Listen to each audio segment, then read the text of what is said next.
Hi and welcome back. In this video we're talking about dictionaries and objects, and we're going to introduce this concept of object-oriented programming. Now, the way I've got planned to introduce this to you, I'm pretty chuffed with. I think it's going to be quite understandable. So let's get on it and see how it turns out. We've looked at dictionaries as things that we can use to represent things in our program. For example, we can have a dictionary that represents a student. And we can say, my student is equal to this new dictionary that has a name and potentially has some grades. Something like that. Now, in our program, this dictionary represents what we think of a student. And in other parts of our program, we may do things like print out the student's name or calculate the average grade of the student and use this dictionary as though it was a student. Even though, of course, we know that real students in the real world have a lot more properties like an address and, family and things like that. In our program, we don't care about those other properties. We only care about the properties that we're going to use. So in our program, this dictionary can represent a student. And if we expand our program and we need more properties, we can always modify the structure of this dictionary and add them in. And this concept of having something that represents a real-world entity is pretty powerful in programming, and it allows us to start thinking of our programs in terms of what they do as opposed to how they do it. Let's move on and assume we want to calculate the average grade of this student so that we can, for example, put it in some sort of report somewhere.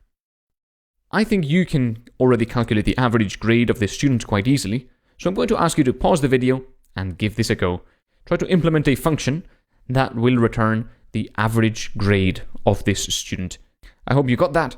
What we're going to do is we're going to define an average grade function. It's going to take one parameter that is going to be the student, then a colon at the end, of course, and all it's going to do is it's going to add up the grades that we're going to do with the sum of the student grades, and it's going to divide that sum by the length of the student grades. The length, again, is the count of how many there are, and there are 4 in this case. And naturally, it's going to return that calculation. So now if we wanted to print out the average of my student, we can do that. Again, all we're doing here is we are evaluating my student. It's just a dictionary. We're calling the average grade function with that as an argument, so the value of my student, this dictionary, will then go into the student parameter, and that's going to return these calculations here, and then we're going to print that out. So let's run it, and as you can see we get 86.75, which sounds about right. However, and here comes the interesting bit, there is a flaw with this entire program. I'm going to just delete that. The flaw is not in the code. The code's totally fine, it does what it's meant to do. It calculates the average grade. The student is a dictionary that's defined up there. All the code works, and it prints out, or it gives us the value that we want. But the flaw is in its design. Not user interface design, but in software design. And this is a concept and a whole topic that the majority of coding tutorials out there just completely skip over. But I think it's pretty important, and I think it's a good way to explain object-oriented programming. The flaw in the software design is that these two functions are essentially unrelated, even though they are very closely, or seemingly close related. They are essentially disjoined. And what I mean to say by that is you've got this function, and in a large program, potentially you could have a function somewhere in an entirely different file altogether that gives you the average grade. And in a different file altogether, you could have this student. So these could be in completely different places physically in a large project. However, what we say that these two things are tightly coupled in that the average grade function requires that the parameter be a dictionary, and it requires that the parameter have a key grades in it in order to be able to fulfill its purpose.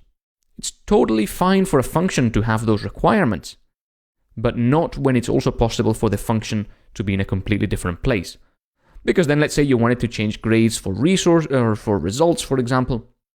You'd have a mayhem if you've got functions all over the place that rely on the student to have a grades key, but now you change it. So this is the flaw in the design of this program. We've got a function that is not living with this student, but is tightly coupled to that student, or to this dictionary structure. So it would be great if we could have our function living inside the dictionary, so that it lives in the same place as the data that it acts on.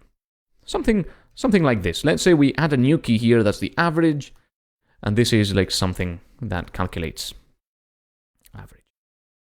This could be a function that calculates the average of a student, of this student specifically. So currently, with these grades, this should be 86.75, but of course, if we add another grade, say 100, this should go up to like 90 or something. This value here must be a function in order that it can be recalculated every time that the grades change.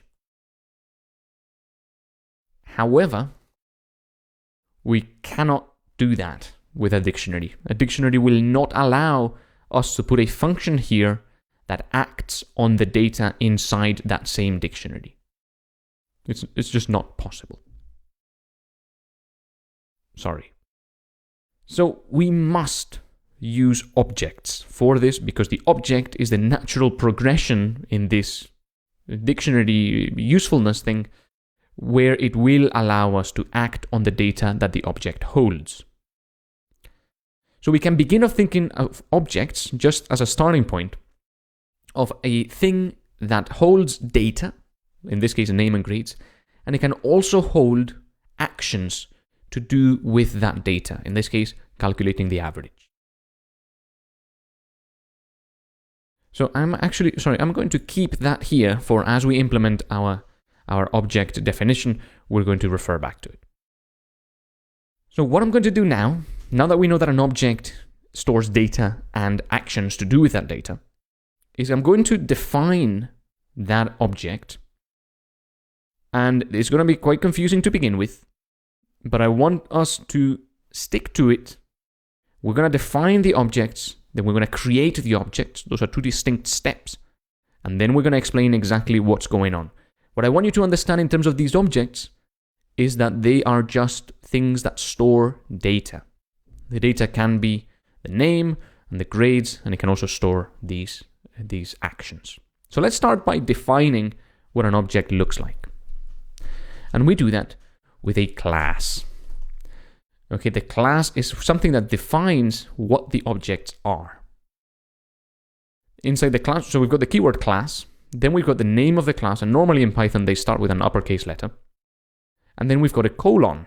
Now we know that after a colon, things must be indented more. And as you can see, REPL it already suggests that we put 4 spaces in front. Now inside this class, indented as 4 spaces, we're going to define 2 functions. And this is pretty weird because so far we've been defining functions and the top level of indentation, that's at the very left of the page.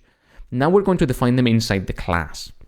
And that's going to mean that the class is going to contain these functions. Okay? Let's start by defining a function which is a special function called underscore underscore, that's 2 separate underscores, init underscore underscore.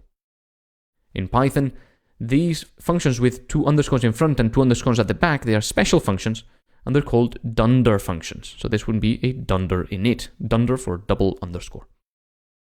This init function is going to take 3 parameters. The first one is self, next one's going to be new name, and next one's going to be new grade. These parameters can be called anything you want, but I'm picking self for a particular reason, and these can be anything, but these are going to be the name and the grade that we're going to store in our object. And inside it, we're going to say self.name, oh, completely wrong there, self.name equals new name, and self.grades equals new grades, and I'm going to make sure to make it new grades there. Okay. Moving on to the second function is going to be an average grade function, pretty much like the one we've got here. I'm going to call it average, and it's going to take a single parameter called self. Then again, the colon, and then what's going to return is the sum of self.grades divided by the length of self.grades. So I appreciate this is just me typing and you watching, and now let's begin to explain exactly what is going on here.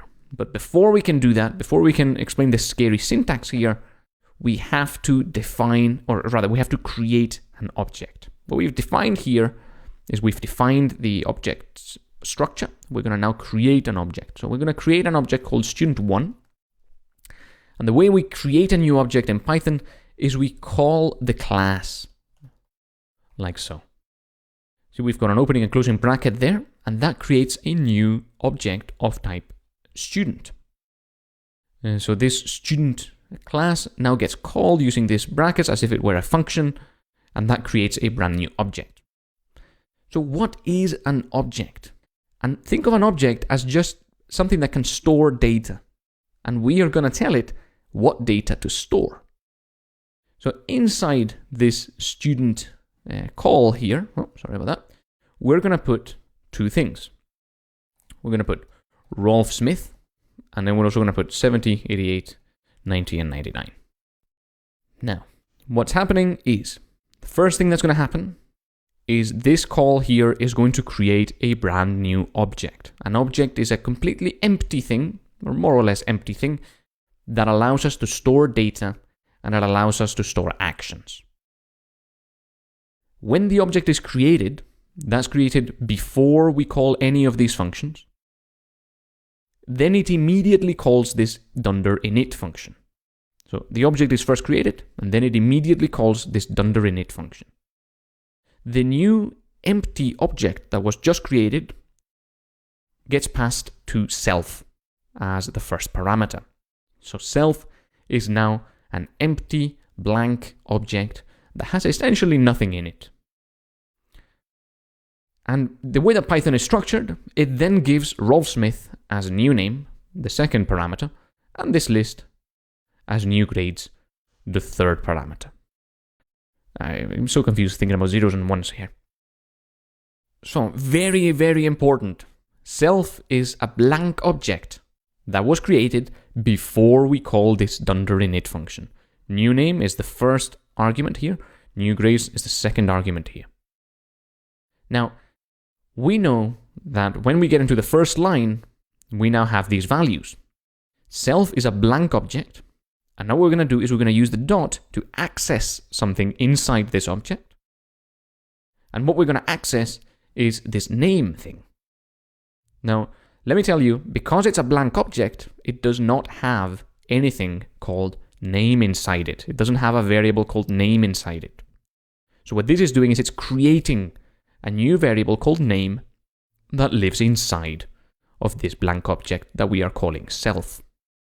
Of course, you can call it whatever you want. You can call this my boject if you want, or you can spell it right and call it my object, and that's totally okay. Yeah, that's totally fine. You can do that if you want, but the convention is to call it self. Okay. In Python, it will always be called self, even though you can call it whatever you want. So we've got this empty object, and inside of it, in this dot, we're defining the name variable. And we're giving that variable the value of new name, which is Rolf Smith. So now, what was previously a completely blank object, now is no longer blank. It contains this name variable. And in the second line, we're doing the same thing. We're getting our now not blank object, and we're defining the grades variable inside of it. And the value of that is the new grades list that we passed in here. Now, before we move on to the average function, I want to make sure that this is clear. And if we print student1, this is the object that we've created, .name, we're going to get... Oh, we've done something incorrect here. Oh yeah, sorry, we've missed something here. I'm just going to put none there for the time being. If we print out student1.name, we get Rolf Smith. That is what we defined up here. All that's happening again, student is creating an empty object, and that's getting passed to the dunder init method as self. New name is Rolf Smith, new grades is here, and then all we're doing is we're assigning new variables inside of self, and we're giving them the values that we passed in. So the student object is an entity that can store data. And the way we store data in it is by using this .name. However, student1 knows that it is a student with capital S. And the way we can do that is we can access some special property of it that is __ class. We can run that, and then you see that it is class student. That's the type. So student1 knows it is a student thing, and it has now a name and a grades defined in there. If we were to define student2, make it equal to another student, for example, Jose, and give it some grades of 50, 60, 99, and 100, I got better towards the end of the term, then we can print student2.name, and we can run that. And notice how it says Jose, and we can print student1.name, and notice how now it says Jose and Rolf Smith. So these two things are completely different entities, completely different things. They both know they're students, and they both have this name variable that we've declared in here. But of course, if we wanted, each one could have a different property. You know, that's something that you can do if you were so inclined. And they don't care about exactly what they are. All that they know is that because we've defined it inside here, and we've called this dunder init method, they now have a name, and the value of that name is what we passed in here. Nothing magical is going on. Just data has been passed from one place to another, and that's really what programming is all about. Okay, now that we've created our object, and we know that we can create multiple objects, and they are all just independent blank things that we've assigned these variables, we're ready to go into the next step, which is looking at this average. Let's do that in the very next video. I'll see you there.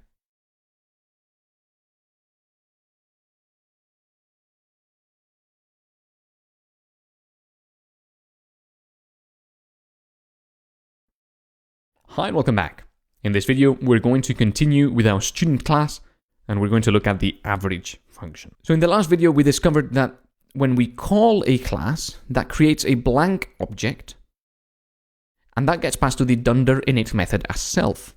And then we can modify that by creating new variables inside that blank object. That's how these things here end up with a name property. And I just said property, and let's start calling things by what they are. When we define a variable inside an object, that's no longer a variable, now it's called a property of the object. Similarly, when we define a function like this average function inside a class, that is no longer called a function, that is now called a method. Same thing, it's just a different name in order for when you talk about programming to be able to quickly differentiate between what you're talking about. So student1 and student2 know that they are students. They are of type student, because that's the way that this was created when we called the class. Therefore, because they're of type student, they know that they have this average function inside of them. Now, we can call student1.average. We're calling the average function, which is inside of our student1. Now, you can see that there's a self parameter here, which we are clearly not fulfilling. So, what do you think is going to happen when we print this out? Let's run it. And we get a value, and a valid one at that. So why is that? Well, Python is pretty smart. And when you use an object to call a function of the class, it automatically populates self as the object that called that function.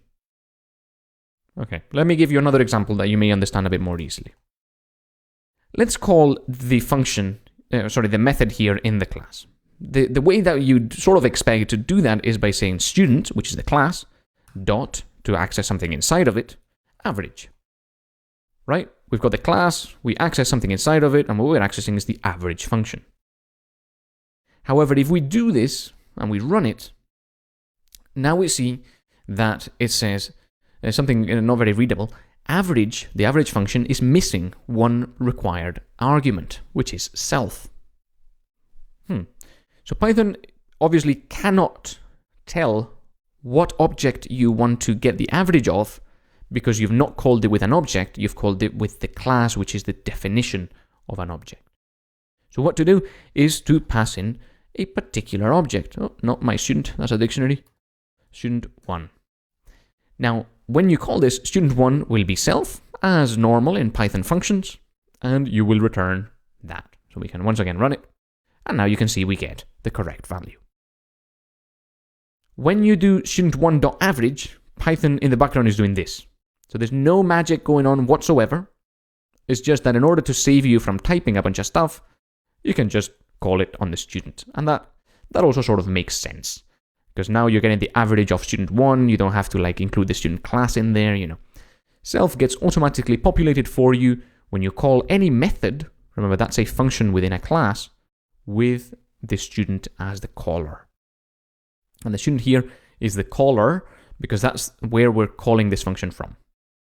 Okay, that's what this is called. Okay, so let's think about this average method again. We've got student1 being passed as self, and we must remember now that student1 was this object that was created emptily here, also called self, but that's just a side effect of the naming conventions in Python. Student1 is the self thing here, and we know it has a name, and it also has a grades. So when we access student1.grades, that is what we passed initially up here. And here we're also accessing student1.grades. However, in order to make this a bit more generic, we're not using average only on student1, but on self. Because we define self.grades, we know that we have self.grades available to use in the average function, so we can use self.grades and self.grades, and it depends on which student object we call it on, that it's going to use either these grades if we call it with student1, or these grades if we call it with student2. We can rewrite this function entirely, by the way, down here, by making it accept a student, and it's going to return the sum of student.grades and the length of student.grades. Okay? We're going to print student1.grades, and then we're going to call the average function call of student1.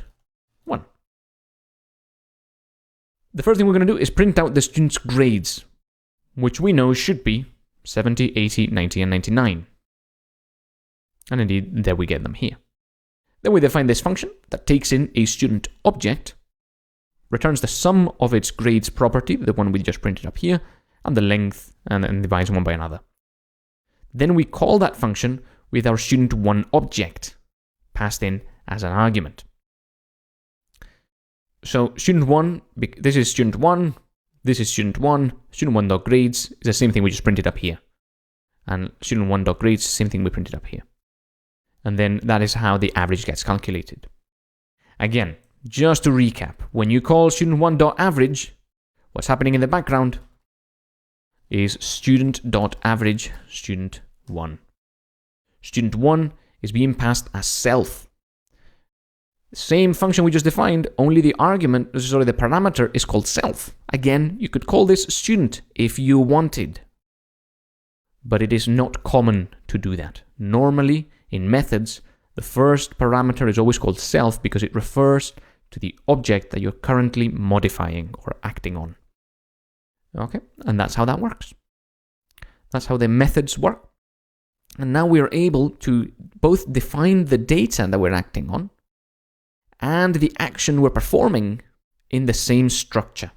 Now it's a class instead of a dictionary, but essentially it's the same thing. It allows us to store some data, and now it extends that functionality by allowing us to store some functions that act on that data as well. Now, of course, the average function could receive some extra arguments, some extra parameters, if you wanted, just as the dunder_init method does. So you could pass in some name as well if you wanted, and then student1.average now would just get something, a friend, some argument there as well. That would be the second argument, the second parameter. Okay, so self is populated first by the current object. any other parameters get populated after from whatever it is inside these brackets. Anyway, I think I've gone on and on about this enough. Hopefully it's more or less clear that a student class is just something that allows us to define what properties are in a student and also what actions a student can do on its own data, or indeed, if we so desired, on other data by passing in some arguments. So that's what a class is. That's also an object is, a way to store some data and store some actions that relate to it. That allows us to encapsulate and hold all relevant functionality in the same structure as opposed to having it split over two separate structures like we did up here. So that's it for this video. Hopefully that's clear. And over the coming sections, we're going to be using this more and more. And as you program more and more, it's going to sort of become second nature. And you're going to start understanding this a bit more thoroughly. And I'm sure it will get better and better. If you are confused, please ask a question in the course Q&A. We'll be happy to help you. But it normally takes a few months to fully click. So, of course, I'm going to try to get that to click earlier by providing with good explanations. But if you are just, mildly uncomfortable with all this, that's fine. Just keep going, keep programming, keep writing code, and it's going to all settle down in your subconscious as you move along. So that's it for this video. I'll see you on the next one.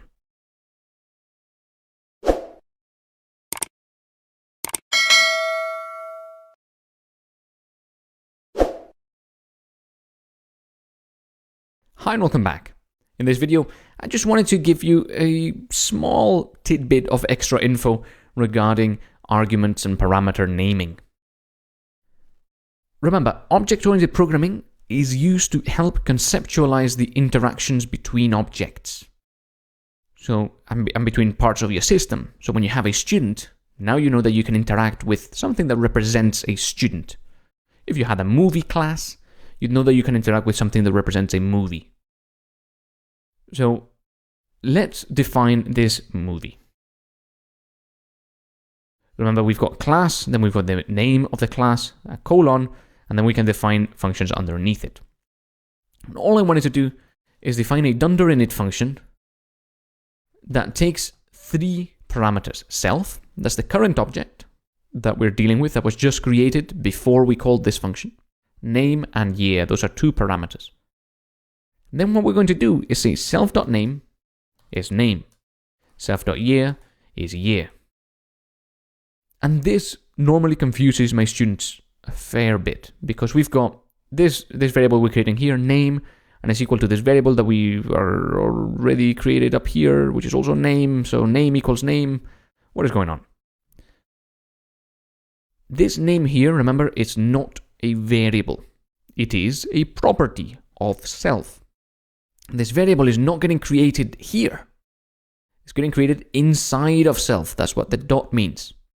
So we're defining a new variable or property inside self, which is called name. And that is equal to the value of name variable that exists in the current scope, this function. That's this parameter here. So this is totally fine. Where now our object is going to have a property name, just like our student had, and its value is equal to this parameter here. These are two entirely distinct parts of our code and parts of the structure of classes and objects. So we can print movie, the matrix 1994.name. This is, by the way, just a shorthand way of doing this. It's pretty not very useful because you're just creating this movie and you're not assigning it to a variable. But you can do that. You can create a movie. You can print out its name. You can run it. You get the matrix out. Okay. Of course, you can store this movie inside a matrix variable. And then you can print out matrix.name. That's totally cool as well. You can put objects inside lists and inside tuples. You can put them in dictionaries. You can put them anywhere you would want. Okay? An object is just a value, like a string is, or an int. You can put objects anywhere you could put a string or an integer, as long as it makes sense. For example, you cannot add an object to another object. That probably doesn't make much sense. Well, we will look later on at how you can do that, but not yet. You can't do that yet. Similarly, you cannot, for example, multiply an object by another. That probably doesn't make sense. You cannot multiply two students together. Okay, this is getting probably mildly inappropriate. You cannot multiply two movies together, for example. So that's what objects are. They are conceptualizations of entities in your program. And that's a pretty lingo-filled phrase, but that's what they are. They're used to represent things that you want to interact with. Okay, that's it for this video. I just wanted to once again reiterate what this is all about. And let's move on over to the next one. I'll see you there.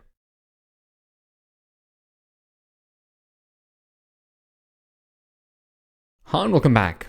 In this video we're talking about special methods. In a class, as we've seen, not all methods are the same. Python sometimes makes a distinction depending on the method name. Here's an example of one of those methods. That's the dunder_init method. The dunder_init method gets called for you when you create a new object. The new blank object is passed to self, and the name is whatever you put inside your constructor's arguments. And then we've sort of defined a new property inside self, and we've given the value of our parameter. So the dunder_init method is a special method because Python calls it for you automatically. When you create an object, you don't have to call it yourself. So here's a couple other interesting special methods. First of all, let's define a list of movies.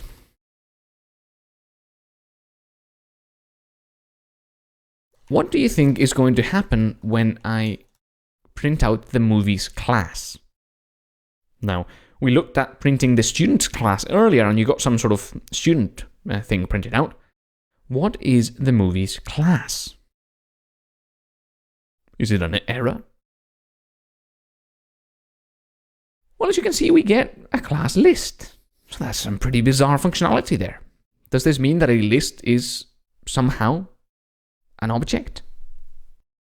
Yes. Pretty much everything in Python is an object, and this list is no different. Only we've not had to create it using this constructor like student type thing. Instead, Python's created it for us automatically when we use this syntax. You can, however, print, for example, hi.class, and that's going to give you a string class. See, str. So everything is an object in Python. What does it mean for a list to be an object? Well, it means that everything we can do with a list, we can do with our own classes. So here's an example. We can print out the length of movies.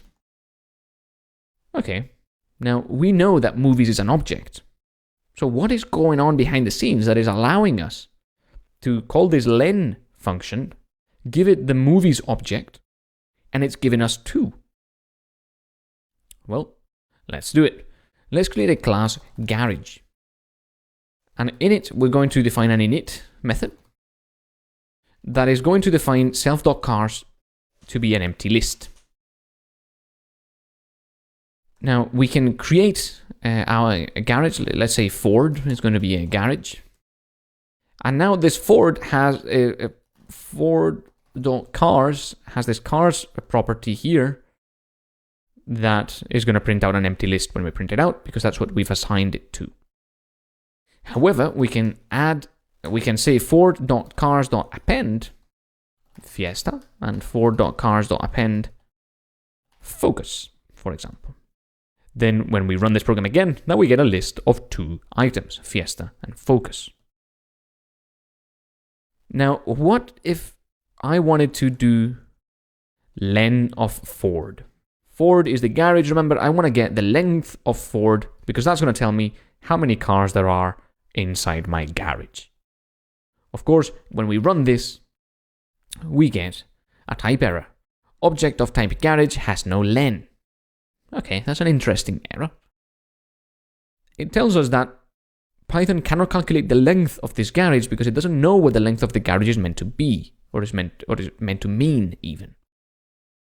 So in order to tell Python that this garage has a length, we have to define another dunder method. And that's __len__. Again, it takes in self, like all methods do, and then it has to return the length of the garage. In this case, how many cars there are. So it's going to return the length of self.cars. Now, when we run this program again, we'll see that 2 gets printed out, even though we've called len of Ford, our garage object, instead of len of Ford.cars. That's because when we call len, Ford comes over to here, self, and then we return the length of self.cars. The list also has this dunderlen method that gives us the number of items in the list. That's a slightly more complicated definition, but nonetheless, what we have to know is that this len dunder method allows us to do something and return a value that will get returned to us when we call the len function on our object.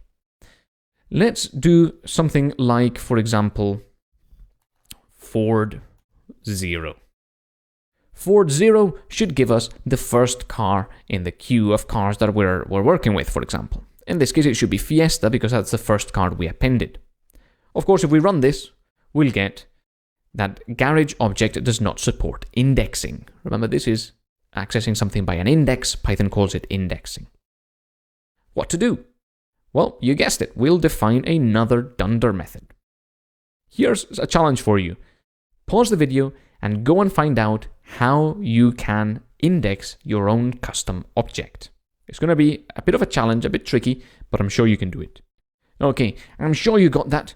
We have to define a new dunder method, and this time it's called getItem. And it takes self, of course, the object that we're calling this on, and it also takes the index that we're trying to access, I. So remember, this is just another way of calling Ford.getItem with garage. Garage.getItem with Ford and 0. Okay, this is syntactic sugar for this. What we're doing is calling the getItem function of the garage class, and we're passing to it the Ford object that we've created and the index that we want to access, which is 0. And all we have to do is return self.cars.I. Self.cars I. And that's going to give us the ith index of the self.cars list. Let's run it. And there you have it. We get Fiesta back. So these are 2 pretty important dunder methods that can be quite useful in many circumstances. Whenever you want an object that will store things and that you can access, these 2 methods can be pretty useful. Now, as soon as you've implemented the len and getItem methods, some new functionality gets unlocked, and that is that you can iterate over your garage. You can use a for loop on your garage, but only when you have these 2 methods defined. Okay, because Python is going to use these 2 methods in the background of the for loop in order to iterate over it. And there you have it. You get Fiesta and Focus. So that's some pretty cool stuff. When the first time I learned about this, I was, pardon the expression, flabbergasted, because I really didn't know much about these dunder methods, and it's pretty interesting because everything you can do in Python, all the built-in functions like len and sum, and all the constructs like for, are all built on objects having these special methods. So learning about these is really exciting, and we're going to learn about them as we go along the course. But I wanted to give you another 2 special methods, in fact, that are the dunder repr and dunder string. So let's implement dunder repr. This is how you define the repr. And this repr should be used to print out a string representing the object. So let's once again put self in here, and we can return. This should be. I said it should be used to print out a string. That's a lie. It should be used to return a string that represents the object. So we can define this as being a garage, and inside of it, we're going to put self.cars. That really represents our garage. It's a garage object, and it has this list of cars inside of it. The dunder string, str, should be used to return a string that tells the user some information about this garage, such that if you were to print the object out, the user might gain some useful insights about the garage you're printing out. So in this case, we should return something like f, garage with len of self cars. Notice how the wrapper, the dunder wrapper, returns a sort of codified version of this garage. It includes everything we need in order to represent this object. And the str method returns something that a user might want to read. That's really the difference between these two. Okay. Notice how here we've accessed len of self. I love this. Self is the object, so when you call len of self, you're really calling the len method that you defined up here. Now, when you print Ford down here, you'll see the str gets used. Garage with 2 cars. So when does the dunder wrapper method get used? The dunder wrapper method gets used particularly when you are coding. When you're using a debugger, we're going to learn what that is in a few sections' time. It can be really useful for you to look at the object and understand exactly what it is made up of, in this case, cars. As we look into debugging, we're going to look more at the wrapper function and why it can be useful. So don't worry too much about it for now. Just know that the str function can be really useful when printing things out to a user. However, if you are only going to implement one of these two, choose the wrapper. You can just delete the wrapper. You can turn this str into a wrapper and delete this wrapper here and make it print something a user will want to see. And this is a better approach. When you now print Ford, it's going to call the wrapper function instead of the str function, because wrapper is sort of a bit more important. So if you're only going to implement one, implement the wrapper. But of course, if you can implement both, one for a more code-oriented description and the other one for a more user-oriented description, this is much better. I am a strong proponent that every class you create should have a wrapper and an str function, methods. Sorry. Okay. There's many more magic dunder methods you can implement, including some to add objects together. After all, integers are also objects. You can overload what Boolean operators do. You can make your objects callable. You can do things like add context managers. We're going to look at what those are, and much, much more. We'll be learning about a lot of these dunder methods throughout the course, because this, again, is the most comprehensive Python course that you can take. So I want to cover everything about Python. That's it for this video. I know it's getting a bit more advanced, so hopefully you're still with me. Where when we get to building our next project, everything's going to be a bit clearer. So that's it for this video.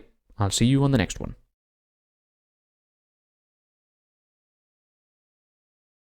Hi and welcome back. In this video, we're talking about inheritance. And if this scares you because it looks a bit advanced, don't worry. Inheritance is pretty easy to grasp, at least on some level, when we're going to be talking about more advanced stuff as we move on through the course.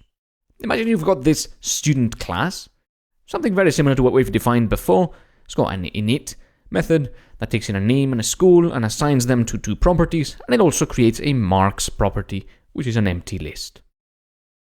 Then it also has an average method. I always want to call them functions. An average method that returns the average of self.marks. Now, imagine you want to sort of add some more functionality to another class, which may be a working student class. A working student is exactly the same as a student, but it has a salary as well. Let's do that. Here's our working student class, and it has an init method too. Whereas it takes a name, a school, and a salary. Now, same as above, we're going to have self.name equals name, self.school equals school, self.marks equals empty list, and now a new line, self.salary equals salary. Whenever you are writing stuff like this, that is exact copy of something you had above, you must know that something is wrong. Something can be made better, particularly in Python, where duplication is not really that common. There are always ways to make your code less duplicate. We also have to define, of course, this average method, where it's going to return everything as we know it, like so. Now, if we create a working student, Rolf, that goes to MIT and has a salary of 15.50, we can, of course, print out Rolf.salary, and that's going to give us the salary property, 15.5. Notice how Python drops the last 0 because it's a 0, and that's fine. So again, nothing new is going on here. Working student has created a new blank object, has put it into self. Rolf, MIT, and 15.50 have gone into name, school, and salary respectively. Then we've created 4 properties, self.name, self.school, self.marks, and self.salary, and we've given it some values, name, school, and salary. These are the parameters, an empty list for marks to be initialized with. If we wanted to add some marks, we would have to do rolf.marks.append 56, for example. And then we could calculate the average of those marks. So you can see there's a lot of duplication between our student, which has name, school, and marks, and an average function, and our working student, which is exactly the same, but the only thing we've added is this salary. So we could use inheritance in order to remove duplication. Here's how it's going to go. I'm going to re-implement the working student class using inheritance to reduce duplication, and then we're going to talk about what's going on.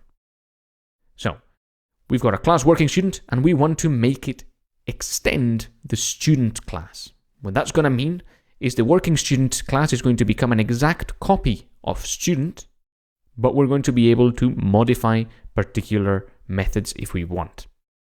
The way you do that is you add some brackets at the end, and you type in student. Now, working student is a class that is a child of student. It extends student. So, we can delete the average method, completely gone, but working student still has an average method.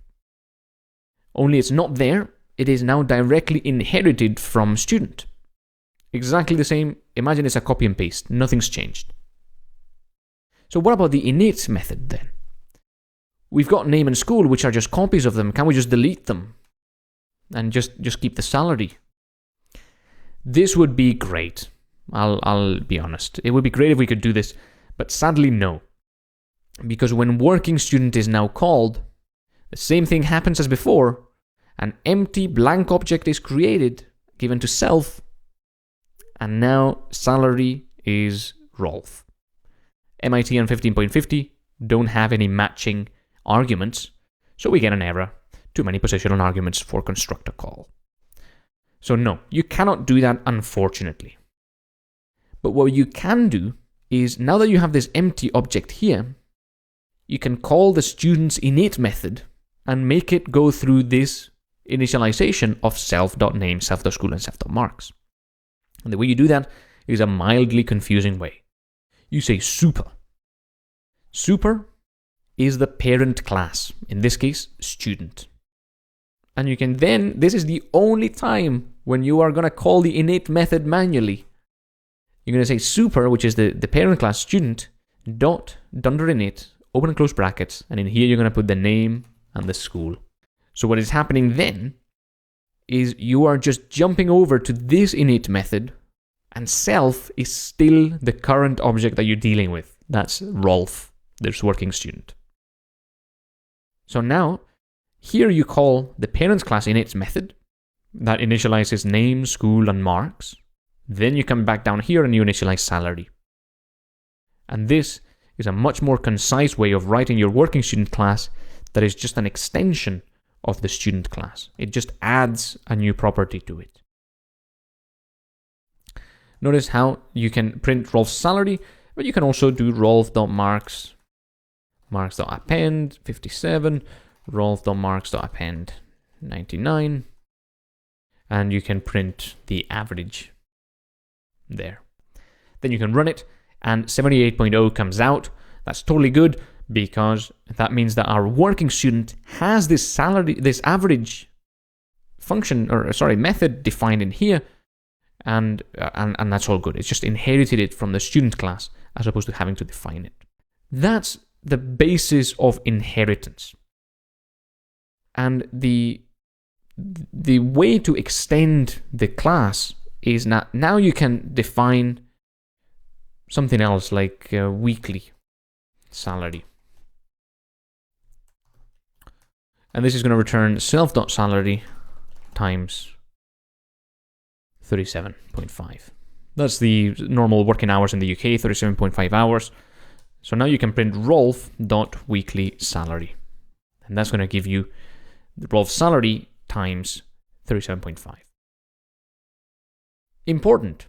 If you create, I'm going to add a few lines there so it's a bit easier to read. If you create Anna being a normal student at Oxford, notice how she doesn't take a salary because the student constructor is still up here. This class is still totally valid. It doesn't stop being useful. It doesn't take a salary. It doesn't have a salary property. So now if you do Anna.weekly salary, this is going to give you an error. And it's going to say the student object has no attribute weekly salary. This function here is not defined for student. It's only defined in working student. This goes from top to bottom. Working student gets stuff from student, but not the other way around. Student does not get anything from working student. Okay? Important thing to remember. That's it for this video. Now, in the next video, we're going to look at the property decorator. We're not going to talk about what decorators are, but what we're going to talk about is the fact that we've got this weekly salary thing here, and it's a function that takes no arguments other than self. So there's some simplification we can do here. Let's talk about it in the very next video.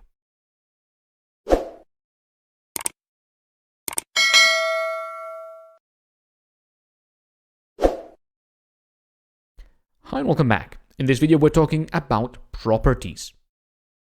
Remember how we mentioned that the values defined here in the constructor, the init method, these are called properties because the object has this value now defined inside of it: name, school, marks, and salary.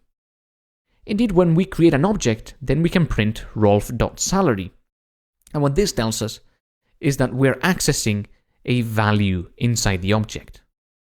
As soon as we want to access a function, we have to call the function by including the brackets at the end. And this is all good. But for example, let's think of the weekly salary. Let's delete that and think of the weekly salary of Rolf. We've learned in the past that functions, and therefore methods, since they are just functions inside a class, are pieces of code that do something, perform an action. However, the weekly salary method doesn't perform any actions. It just calculates a value. So it would be quite nice if we could have weekly salary like so. Rolf.weekly salary, it's not a function anymore. Now it's just a property of the object because there's no action to do. It's not like we're telling Rolf to, go to work or do something. We're just getting a value from the object. And you can only do this when the function doesn't take any arguments other than self. Okay? If the function only takes a self argument, and the function isn't one that does things but rather just calculates a value based on self's properties, then I think this starts to make sense to do it this way. Because now you're accessing the weekly salary, and you don't care if that's calculated, and you don't care if that's just static. You know that this weekly salary is Rolf's weekly salary. And if that changes because you increase the salary, that's fine. You don't necessarily care about that. You just care that you're getting the right value out. So obviously if we do this, it's not going to work because Python is going to expect the open and closing bracket. Let's run it and I'll show you. See, now what we get is a bound method, working student.weekly salary of working student object. What this is telling us is that what we've printed out is this method. We've printed out the definition of this method. And inside it, we've got, the memory address of the object and so on. If we want to do this, we have to use what's called a decorator. And this is a very popular decorator called @property. The @property decorator turns this method into something that can be used like so. Now we get 581.25, and remember, we've not added the brackets.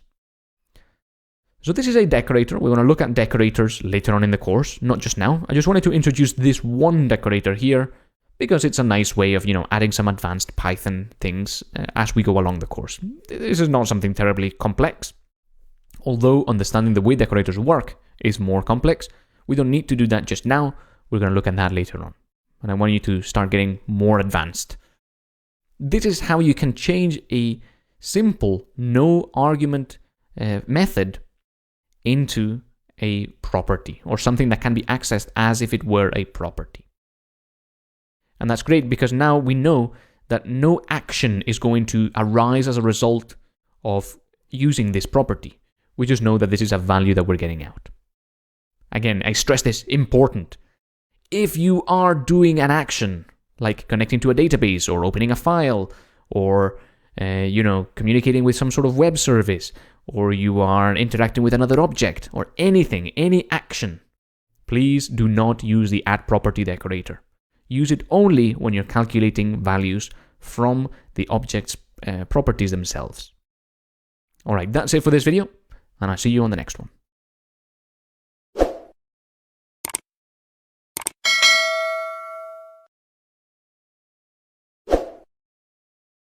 Hi and welcome back. In this video, we're looking at class method and static method decorators. We've looked at how we can define classes and methods, and including some special methods like dunder init and dunder len. And all these methods had something in common, which is the self parameter at the start. As a reminder, I've written here some code, which is the student class that we've already seen. We've got self and self. Remember, we can call this parameter whatever we want, but the convention in Python is to call it self. The most important thing about this parameter is the value that it points to, the value that it represents, which is the object. When we create a new object from this student class and we call any of its methods, we are automatically passing in the self parameter, and we've seen that. Let me just paste some code in here, which creates a new student, Rolf, and it appends a couple of marks to him, and then prints out the average function. Remember, what this is doing is just doing student.average and passing in Rolf. So we're accessing the average method of the student class, and we're passing Rolf in as the first argument. Rolf.average does the same thing, only Python does this for us in the background. So when we do object.method, that really is doing class.method and then passing the object in there. And this knowledge lets us do some pretty weird stuff. I don't recommend you do this, as it's going to break things, but we could do something like student.average hello, passing in a string. Obviously, this is not going to work because the average method here expects an object that has a marks property. A string does not have a marks property, so when we run this, it's going to tell us that a string doesn't have an attribute marks. See? But nonetheless, you can do this because self can be anything you want. As I said earlier, the important thing is the value that self represents, which should be an object of type student, so that it has these name, school, and marks properties. Just remember that self is a parameter like any other, and you can give it any value you want. However, doing hello.marks is not going to work because the string doesn't have that property. Anyway, so why is this important? This first type of method we've looked at is commonly called an instance method. is one that takes the caller object as the first argument, and that's self. So the caller here is Rolf. When we call the average, it takes in Rolf as the first argument. This is called an instance method. There are two more types of method. One that takes the caller's class as the first argument, and one that takes nothing as the first argument. So, instance method takes the object, that's Rolf, as the first argument. Then we've got another type which takes the class, that's student, as the first argument. And there's one that takes nothing as the first argument. Let's have a look at one that takes the caller's class as the first argument. We're going to define a new class here, and I'm just going to show you the syntax, and in the next video we're going to look at some examples, okay? So these examples are going to be pretty terrible. We're going to define a class which we're going to call foo, and in it we're going to have an @class method that is hi. Okay, so notice, by the way, I've not really said this before, but you do not need an init method on every class. You can just ignore it, and then you just won't define any properties to begin with. That's totally fine. You don't need one. So we've got this @class method decorator, and we know it's a decorator because it has the @ symbol in front. And now I've renamed the first argument to be CLS instead of self. That's just to tell me that this is a class method, and that this parameter is going to hold the value of the class that it was called with. So that's foo. Let's print CLS dot underscore underscore name underscore underscore. Okay. Then I am going to create an object of type foo, and I'm going to say my object dot hi. Now, important, what's happening in the background is that not my object is not getting passed as the first argument. Now the object's class is getting passed as the first argument. So what do you think we're going to see printed out here? I hope you got that right. What we'll see is foo. So let's run that. And as you can see, what we see printed out here is foo. That's because CLS dot underscore underscore name underscore underscore gives us the name of the class, and CLS is the class. So that's foo. Now, terrible example, I just wanted to show you the syntax. And again, CLS is just a name for the parameter. You can call it whatever you want. If you want it to be really quite silly, you could call it self. Terrible idea. Don't do that, because then it's just going to confuse you, okay? This is not self. This is not the object that you're currently dealing with. CLS is the convention because it stands for class. Just call it that. I think that's a better idea. Now, another example. We could, instead of @class method, define class bar that's going to have a static method.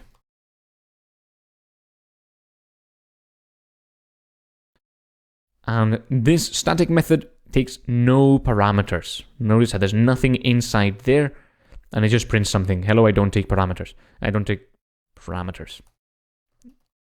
I just have this really bad habit of calling parameters arguments and vice versa. Don't fall into that bad habit. Just call them parameters when they're here, arguments when they are here. That's the correct naming. Now we can say another object is bar, and we can say another object dot hi, and we can run this. And now you see that it says, hello, I don't take parameters. So that's good. These pieces of syntax are just so that you can modify what the method takes in. How you use them is totally up to you. So, frequently, the class methods are going to be used when you want something that wants to have access to the class. And static methods are going to be used when you want a method here that doesn't use the current object or the class, but it's somehow related to the class. In the next video, we're going to look at a couple examples. So just remember this syntax for now.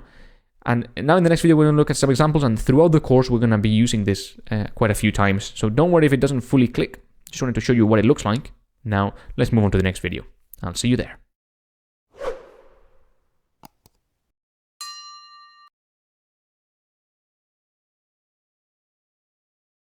Hi and welcome back. Let's look at some examples of class method and static method. There were some terrible examples in the last video, so I just wanted to apologize. But I wanted to show you the syntax for those two types of method, the class method and the static method. Let's have a class here, which is going to be the basis of the example in this video. And I think it's going to be a better example for you to understand in which situations to use which type of method. We've got this fixed float class. It's got an init method in which an amount property gets initialized in the object. And then it's got a repr method, which returns a string representing the object. We've looked at this type of method, at this exact method before, and all it's doing is it's printing fixed float, the class name, and then self.amount, which is the amount that we initialized earlier. And this is an interesting Python construct that allows us to print the amount to 2 decimal places. Not 3, not 4, not 5, not 1, just 2. So for example, if we were printing 15.50, Python would normally print out 15.5, but with this construct here, it will print 15.50. So this is a fixed float, a float to a fixed number of decimal places. If we wanted to create our number and it be a fixed float like 18.5746, then we can print the number and it will print out that this is a fixed float of 18.57. So okay, this does something. What is a use case that this could be useful for? Well, for example, for currency, you could imagine using something like this for some currencies that are always to 2 decimal places, but sometimes they trade in the stock markets to many more decimal places in the currency markets. So anyway, it could be useful in some scenarios. Now, imagine we wanted to get a new fixed float object as a result from summing 2 floats. We could do that. We could do something like def from sum. And then, of course, this is an instance method, so it takes self, it takes value 1 and value 2. And what this is going to return is a new fixed float object of value 1 plus value 2. So again, maybe not something you would want to do. You could just add the values together and then create a fixed float object from the result. But let's say we want to do this for a particular reason that you'll see in a moment. Now, if we wanted to create a new fixed float object that is a result of 2 values, we could say new number is number.fromSum. Notice how we have to do number.fromSum because this is an instance method. It doesn't have any decorators on top. And it'll be something like 19.575 and 0.789. Then we can print the new number, like so. Now we get a new fixed float object, which is 20.36. That's the fixed float that has been returned, which adds up the 2 numbers together, 19 and 0.7. However, I don't really like this, because in order to call the fromSum method, we've had to first create a fixed float object that we never used.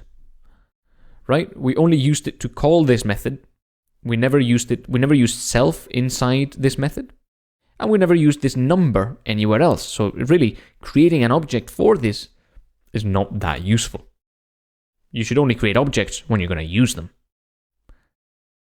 So instead, we could make this a static method. Remove the self, and now you no longer need the object there, which means that instead of calling it with the object, you can just call it with the class. Remember, we no longer need to pass the object in here, so you just call it with a class and don't pass the object in. And then value 1 is this, and value 2 is that. We can run it again and see the same thing comes out. So that looks a bit better. Now we don't have the useless parameter, and we don't need to create an object before we call the method. Awesome. However, let's extend this example a bit more and create a new class, which is going to be a currency class that extends that fixed float class. Let's call it euro. And this is going to extend this fixed float class because euros are normally printed out as 2 decimal places too. Now we'll have another init method where self and amount are called. We are going to call super init with amount. And also we're going to define a new property specific to euro objects which is going to be the symbol, and that's going to be the euro symbol. By the way, if you're using Python 2.7, it probably won't like this, so make sure you're using Python 3.6, as this symbol is a Unicode symbol. Okay, now we've got this here. Let's also override this wrapper method in order to return now a euro class. Euro, and we're going to say self.symbol, self.amount to 2 decimal places. Okay, now if we create a new euro object, which we shall do here, money is euro of 18.786, and then we can print money out. So let's run that. You can see that we have this euro now, which was the currency code, which is, the currency symbol, which is pretty cool. It's a bit nicer. So we've defined this class that extends the fixed float class, and it's got its init method, and that calls the parent's init method to set the amount, and the wrapper method that overrides the parent's wrapper method to include the symbol and so forth. It doesn't have the from_sum method though. So what happens when we do that money is euro from sum of 16.758 and 9.999? What are we going to see printed out? I hope you guessed correctly. The euro.fromSum method has been inherited from fixed float, so it's just going to be this one here. What it's going to return is a fixed float object. So this euro.fromSum really is going to return a fixed float object, which doesn't make any sense. It should be a euro object, surely, since that's what we called it with. Let's run this, and you'll see that I'm correct in saying that a fixed float comes out. So we don't want that. What we want to do instead is make sure that we are returning an object of the type of the class we called it with, so that we are never faced with this bug, really. The way we can do that is by changing this static method to a class method and adding a CLS value there. Now this is the class that we called it with. If we call euro.fromSum, Python is smart enough to include euro as the first argument and therefore as the first parameter to this method. Then we don't want to return a fixed float, of course. What we're going to do is return CLS and use it as if it were the class, because it is. So if we call it from a fixed float number, that's going to be a fixed float. If we call it from a euro line like here, it's going to be a euro. Okay, let's run it. And now you can see that we get it correct, and we have the symbol and the euro in here as we would expect. Okay, so that's really cool. When we call euro.fromSum, euro is the CLS, and we call fixedfloat.fromSum, fixedfloat is the CLS, which is really cool. This is one of the examples where you would use a class method. And a lot of the Python community is quite strongly against static methods as a whole. They say a static method is just a class method with slightly less functionality and no benefits. And I am tempted to agree with them. I would recommend that you use a class method whenever you want something that doesn't need self. And whenever you want to call fixed float inside a class method, just replace it for CLS. If you then inherit from that class, all the methods will still be usable in the way you'd expect, because CLS will automatically be populated from the class that you're using and not the class that you programmed in. So it just lets you make your methods a bit more generic and generally is a bit nicer.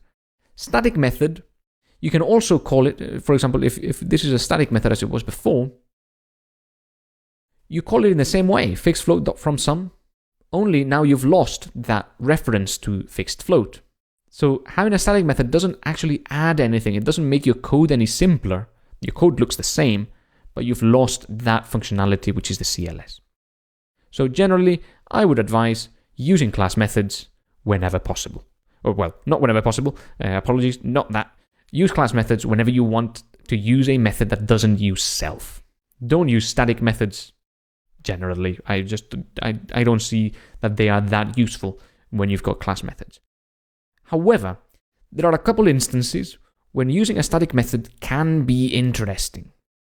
And that's, for example, when you know that the class you're developing is not going to get inherited from. And in fact, when I am coding and I use a static method, it tells me that this class is not going to get inherited from. It's something that when I use a static method, it's like telling myself, it's safe to do this because I'm not going to use this class anywhere else to inherit from. Whereas when you use a class method, it's sort of telling, I don't know if this class is going to get inherited from later on. So that's the only place where I would use a static method, when I know and I want to make sure that I'm not going to inherit from that class. The fact that it's used static methods tells me that I don't want to inherit from here. You'll understand more about what I mean as we move over to future sections. We're going to use static methods a couple of times, but we're normally going to stick with class methods. Anyway, this was hopefully a slightly better example, helps you understand where to use static and where to use class methods, and exactly what they are useful for. Also remember, static and class methods can be called from the object, so you could have your object calling the from some method, and that would be totally fine. You would just see the class of the object that called it, or you can call it with the class, and then the class is just that class too. And so what I mean by that is that this is fine. New number.fromSum is fine. It's just going to see the class as the class of this object. It's not really something you should do normally though. Normally just use the class name, fixedfloat.fromSum. That's a better way of going about things. Anyway, that's it for this video. Hopefully I haven't confused you any more than you were before, and it's helped a little bit. I'll see you on the next video.